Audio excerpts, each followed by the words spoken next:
And the next item on the agenda is the presentation of the 5-year forecast. Mr. Garside.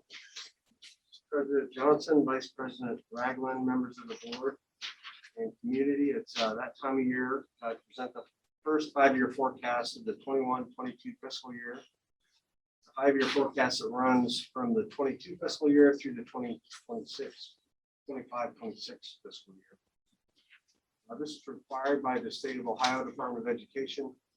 It gives, in the general way, in the general sense, our cash balances, revenues, expenditures, and then our ending cash balances. I'm going to go through 4 slides at a pretty high level to give you an idea of what's in the forecast.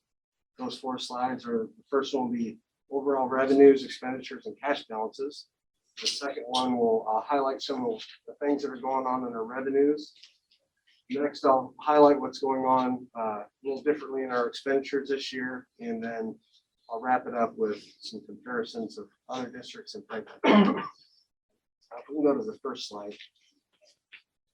Later on in the board agenda, there is a full 5-year forecast with all the assumptions and the details behind it. But this just kind of brings it to light, give you guys some ideas from a higher level of what's going on with finances of southwestern cities. I always try to prepare the forecast in a conservative nature. For a district our size, if you have operating revenues of roughly $250 million and operating expenditures of roughly $250 million, 2% sway either way could make like a $10 million bottom line difference. That's a lot of money. It seems like a lot of money. Each payroll we run is about $7 million. So these are large dollars we're talking about, but I'm going to try to put it in a way that you can understand to make you feel comfortable where we are going on our financial roadmap. So first thing I want to talk about is this graph. The black represents revenues, the gray represents expenditures, and that gold line you see going across is our cash balances. Now, you don't really want to see your cash balances going down, but we are in a mature cycle with our finances in Southwestern. The last time we were on the operating ballot was in 2009. That's been a long time ago. We promised at that point to be off the ballot till 2013, and we've already far exceeded that, 9 years past that. So we've done a really good job with our finances. And again, this is a conservative outlook on our forecast. I anticipate this to improve a little bit more. And I'll talk a little bit more about that in each one of my slides that I went with. So stay on that same slide still. The important thing to note is we have a target cash balance here at Southwestern from anywhere to 3 to 6 months of operating expenses. That means that we could, if we didn't bring in any more revenue in, we could operate our district for 3 to 6 months, and that would put us in a comfortable place. And you know, when the pandemic was going on, the financial crisis, all these things that we've gone through over these last, 10, 15 years, we're glad that we have these kind of cash balances and that we can sustain and not have to come back to our voters and just in a panic and do these things. So we try to target a 3 to 6 month cash balance throughout our forecast. This current forecast that I'm presenting has a target anywhere from 5 to 10 months. So we're in that sweet spot where we want to be. Where we feel comfortable with where we are with our cash balances, and we want to maintain that. So that's the big picture on the cash balances, revenues, and expenditures.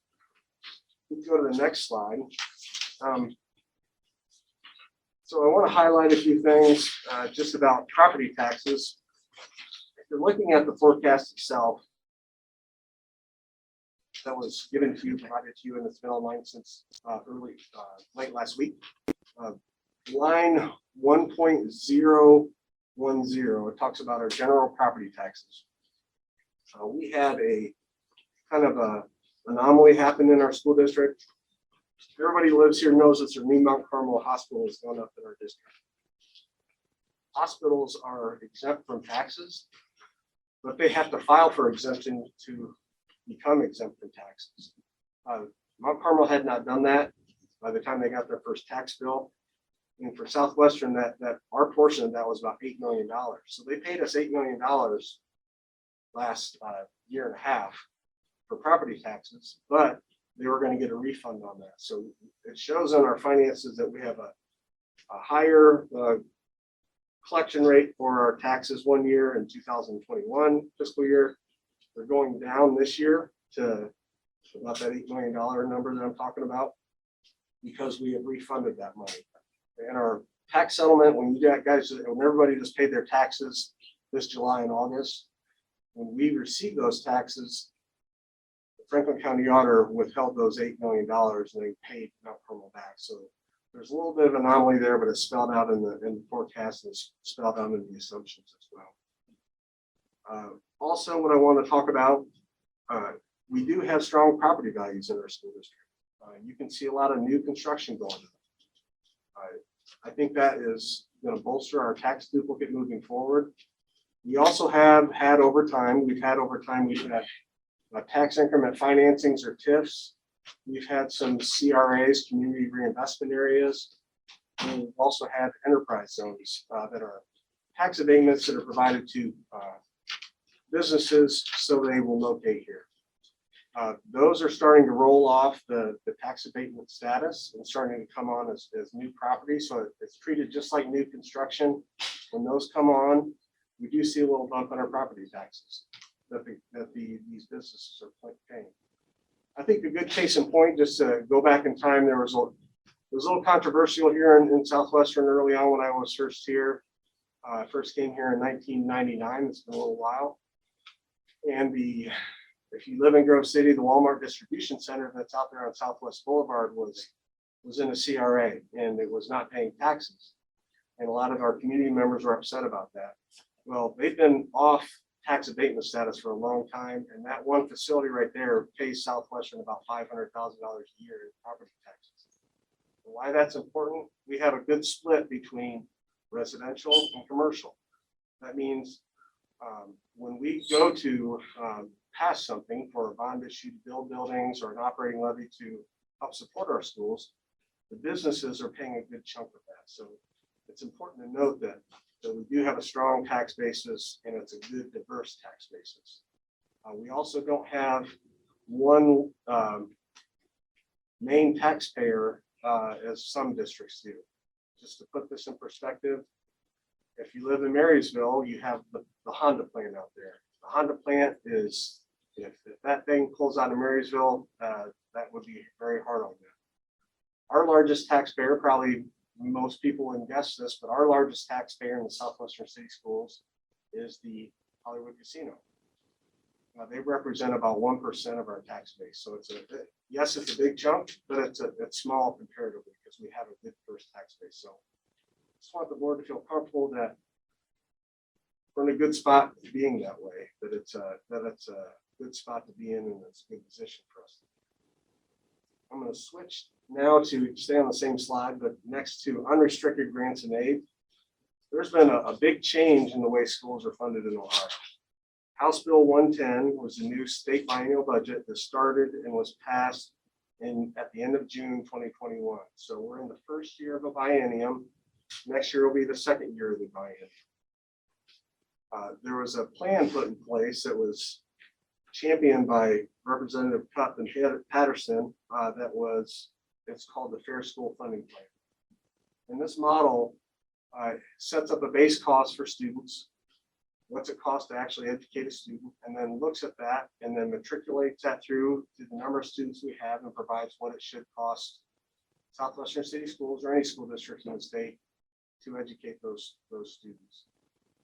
Then it looks at property values and it also looks at median incomes and puts up what's our ability to pay in Southwestern. And then from that formula, this is pretty simplified, but from that formula, the state will provide us money. And the good thing about this plan is that in the past we had been hurt because we were a fast growing district and we were capped and we wouldn't get any more money if we received another student. This plan, it will not work that way. The only caveat I do want to say about this plan is it's only in the budget for 2 years and it's not fully phased in yet. So it's supposed to be phased in over a 6-year period.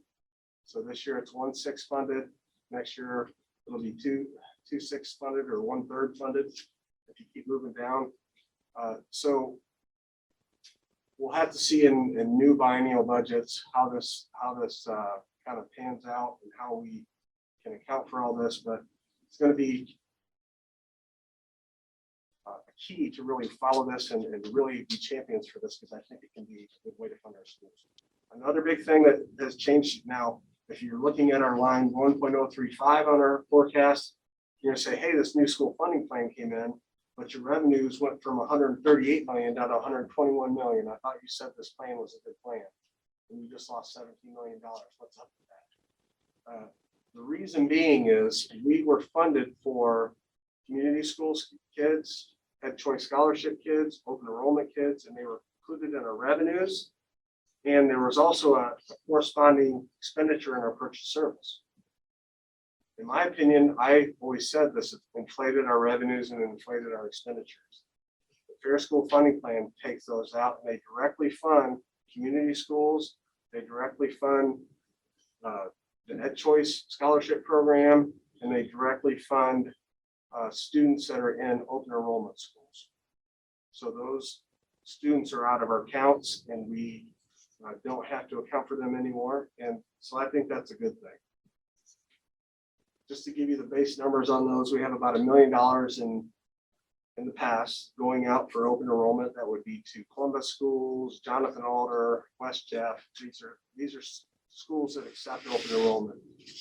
Most school districts in Franklin County do not accept open enrollment, but some outside in Columbus does.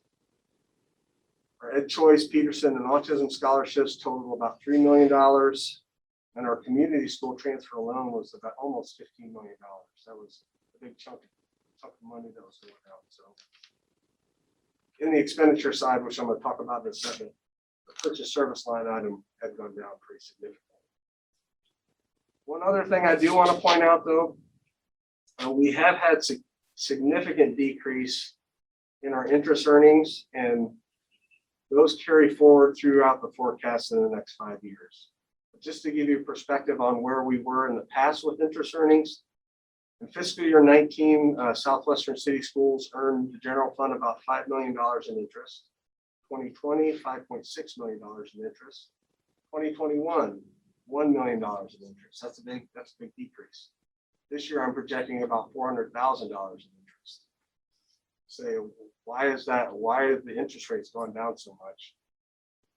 By law, school districts are only allowed to invest in U.S. Treasuries, U.S. agencies, certificates of deposit, and some very small money market funds. So and something called Star Ohio. Star Ohio right now is paying about 20 basis points. That's not a lot. So 100 basis points equals 1%. Just to give a perspective on that. 100 basis points is 1%. So if you're getting 1% on your money, that's not very good. If you're getting 20 basis points, that's 0.2%. That's not very good at all. So that's why our interest earnings have gone down so much.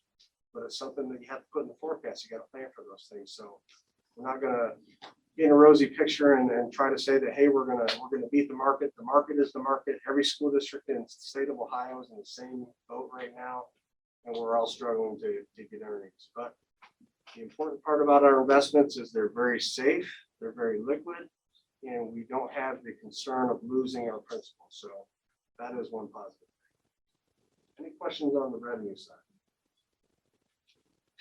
Go ahead and move down to the expenditure side.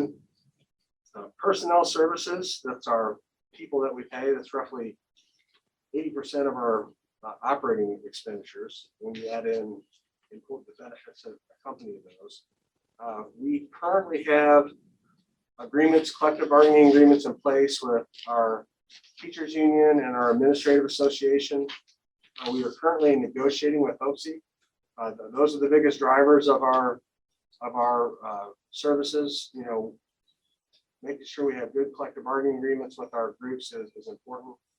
Also, making sure that we're staffing appropriately when we have either enrollment increases or enrollment decreases. We're providing new social services to children, counselors, all these things that we're looking at with our special ed population, our ESL population. These are factors that we have to weigh when we're looking at our staffing levels. So because that's such a big chunk of our expenditure level, we have to watch that pretty closely. Our employee health insurance benefits is a big piece of what we provide to our employees.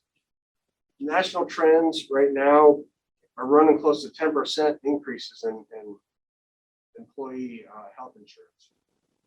We, as a school district, have a health insurance committee. That is, the people that sit on those are myself, Dr. Wise, and key members of our employee group. So we're all sitting at the same place, trying to provide the best insurance at the lowest cost. We were able to make, collectively as a group, make some changes to a few things in our maintenance, our specialty prescription drug plans. And those changes helped us keep that trend down from 10%. We got it down to about 6%. So we feel pretty good about that.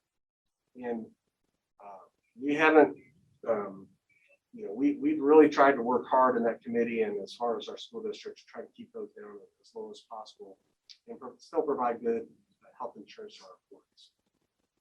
Purchase services, I spoke about that a minute ago. Pretty big decrease in purchase services due to community schools, the Ed Choice scholarships and the open enrollment. One of the offsets there was we did have some ESSER funds that were used that were moved from the general fund to the ESSER fund to provide some tuition for special ed.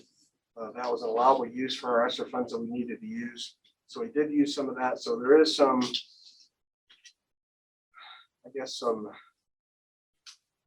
irregularities in purchase services due to some of the how we had to use those ESSER funds and what we needed to use to spend those on. So there are some irregularities if you're trying to look at it kind of sequentially in the forecast. It doesn't look quite right, but I have all the details spelled out in there too. Materials and supplies. When we hit the COVID lockdown and we had to go provide a lot of Chromebooks and hotspots and all those things, we were already at a pretty good pace with what we were providing our students with one-to-one ratios and those types of materials. But we have that continued support. And it was really starting in place before COVID ever became reality. We were already going down that path. So what I'm telling you is that in this forecast, we've accounted for that because they don't last forever. You get a Chromebook, it doesn't last for 20 years, so you got to replace that, you got to refresh it. So those dollars are in here to make sure that we do that. So really making sure that we account for all the things that we need to account for to make sure we're providing the best service to our students, the best service to our community, and also being good to our staff. Go ahead and any questions on expenditure lines? Go ahead and kind of switch gears here. I provide the same sheet every year, and it just gives. I think sometimes there can be some misconception in our community at times about how much tax burden that we personally have in our school district. So the information I'm providing right here is residential tax rates for Southwestern City Schools and the other 15 school districts in Franklin County.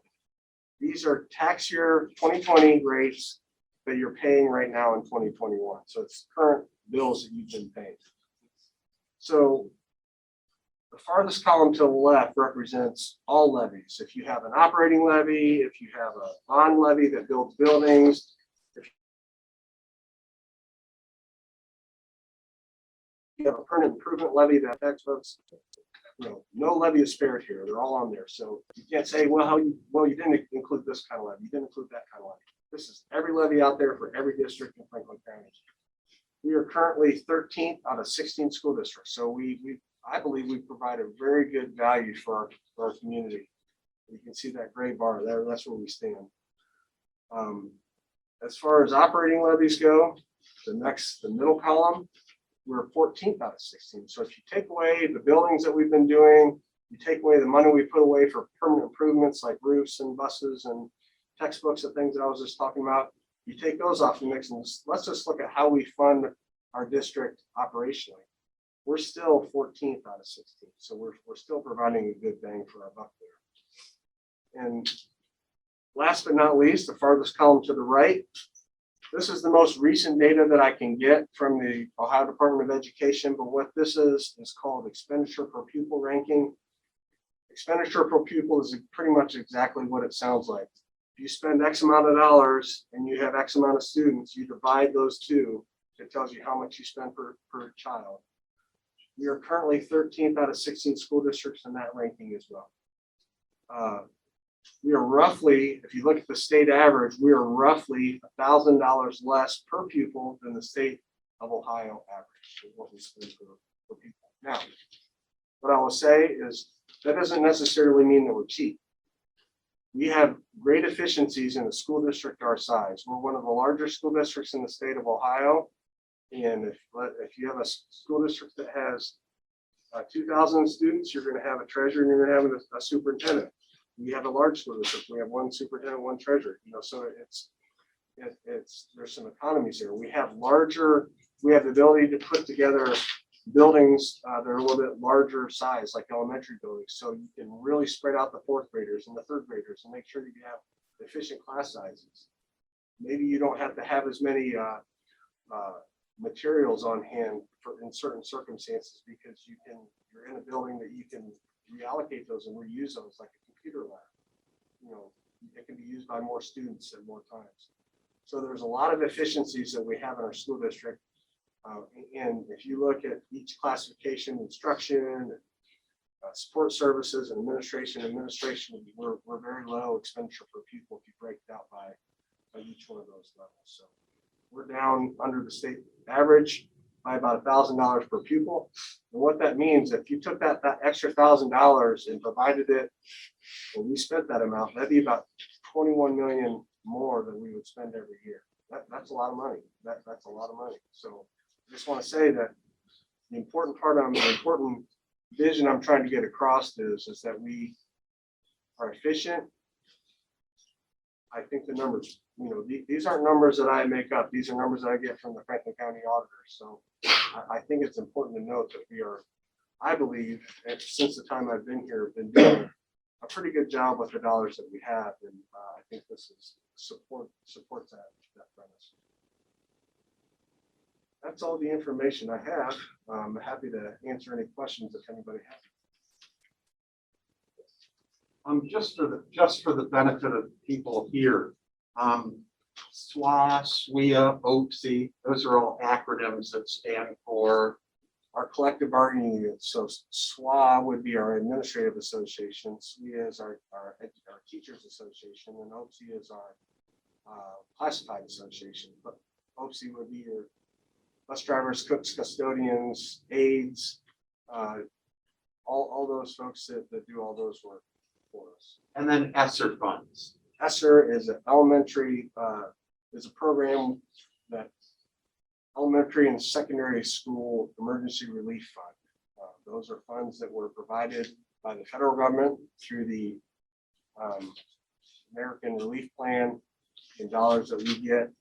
It's not something we apply for. All school districts get them. It just depends on the scale of your school district, how much you get.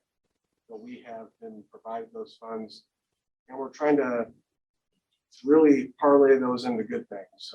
Doing some things with those dollars that we know that will be expenditures down the line. I remember, I think the number was an $80 million deferred maintenance plan that we had when we kind of started down this path of replacing our elementary buildings. And now we're doing our middle schools. And that deferred maintenance plan has gone down very low. Some of these ESSER funds, we've been able to crack some of these HVAC systems in our intermediate buildings. We're also going to be able to do some good work with these dollars for sure. Some new sound systems and lighting systems in our auditorium. So just a lot of good things that we have been needing to do. So this influx of money is really going to allow us to be able to take care of some of those things. That's a great question. Madam President, just one comment. I've listened to the 5-year forecast a lot of years, And I just have to say, one of the things that I appreciate the most is the comparison to other school districts. That really stands out in a lot of areas. But most importantly, I just wanted to compliment Mr. Garside for making something so complex and complicated much easier to understand. So I think I speak for all of us. Appreciate that very much. I had one quick question as Sure. well, if I may. Sure. So as we review, going back to the initial slide that had the bar chart on it, we do notice in these coming years, 2023 and beyond, that the expenditures do exceed the income. So for everyone's benefit here, what does that mean as far as what financially we may need to do as far as, an upcoming levy or things like that? My hopes are that these will improve, to be honest. What I said earlier was that this fair school funding plan has only been phased in 1/6 for the next 2 years. As I forecasted out in future fiscal years, I didn't put in that it would be fully funded. So if we get full funding, this is going to make this a much better situation. So it's kind of unknown right now when you take a look at those things with such a big missing piece of the puzzle. I think the climate out there is to do the right thing. I think that it's just going to tell us if the money will be available and how that will work with the next funding. Mr. Garside, I would also suggest, and correct me if I'm wrong, the accuracy of the 5-year forecast in the first 2 years is really pretty good. And you can make relatively solid decisions. There are so many assumptions that go into this. When you start to get out to years 3, 4, and 5, you're just looking at trend lines. And so to make solid decisions in that long term, probably the best we could offer at this point is based on the information that we see at this point. We don't see an operating need in the next 5 years. Again, a huge decrease in enrollment, something that changes with the economy, anything's up for grabs, but we're in good shape for the meantime. And as Mr. Garside said, when you look at school districts, what you traditionally see is a 5-year trend under a new operating task. Typically, the first 2 years, you bank a little bit of money. Third year, you break even, and then you deficit spend for 2, and you go back to voters. And that's just the cycle that repeats itself across the state of Ohio. We've been blessed through some good decisions and some pain on our employees' parts to be able to stretch that and not deficit spend for several years. And I'm kind of with Mr. Garside. I'm hopeful. We got a couple more years of not deficit spending, but we're getting close.